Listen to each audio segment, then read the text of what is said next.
Reinforcements to Volkus. Today, we're painting Killteam Hivestorm for Warhammer 40,000. So prepare for grab insertion, and let's do some hobby.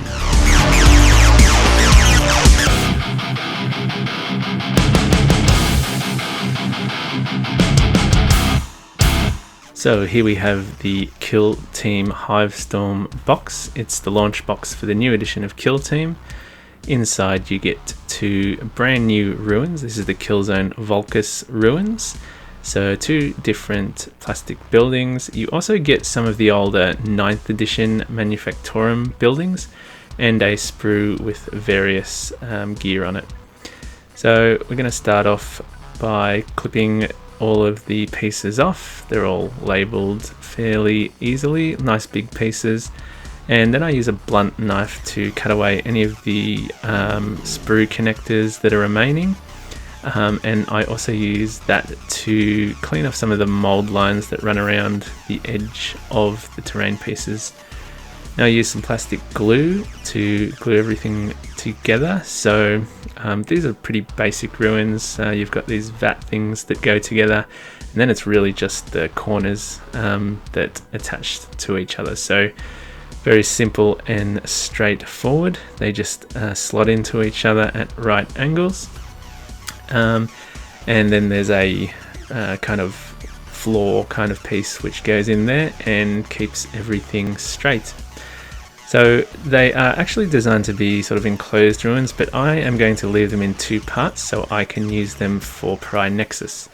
Now one of the pieces is quite long, it's longer than 6 inches, so I'm going to do a bit of converting and cut part of it off so it will then go together around 6 inches. So I can have it as the original intention, or I can put it like a Pry Nexus.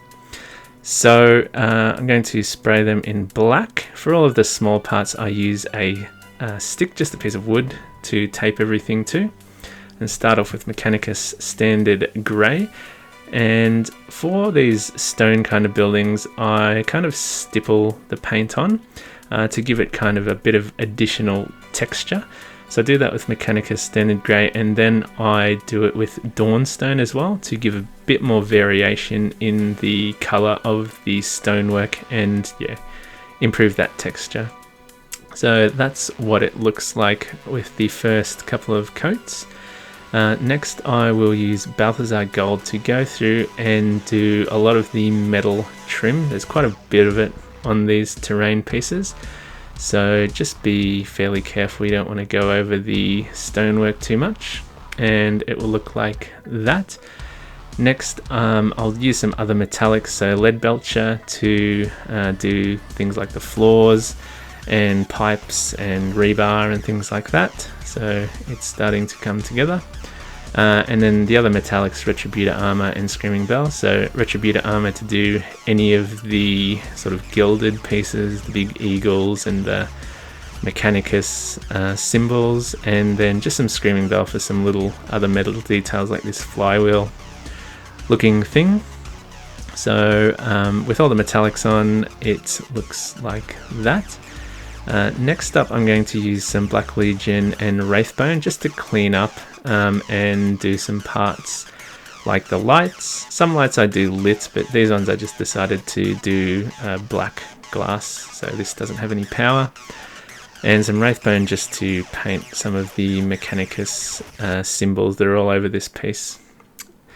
Next up I'm going to use a variety of bright colours, mostly Mephiston Red, to do any of the handles and gears and some of the cables, and then I use other bright colours to just do some of the cables to give just some pops of colour so it's not too dull.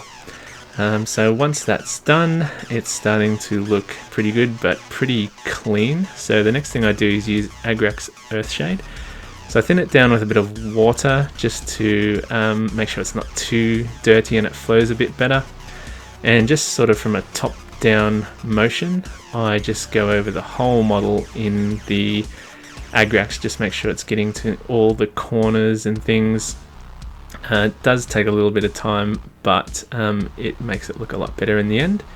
And once that was done, I decided to just highlight up the stone a little bit with some grey sear. So just being a little bit more careful with a smaller dry brush, just to bring out some of that final texture. So that's what it looks like in the end. I'm pretty happy with that.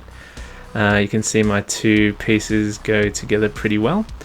And here's the other ruin with the vats. I decided to do the vats in red. Some other pieces, these little measuring tools with plenty of skulls, and the scatter terrain, just all painted using the same method. You can quickly put everything together. So hopefully that helps you get your kill zone terrain ready for the battlefield and ready for your operatives.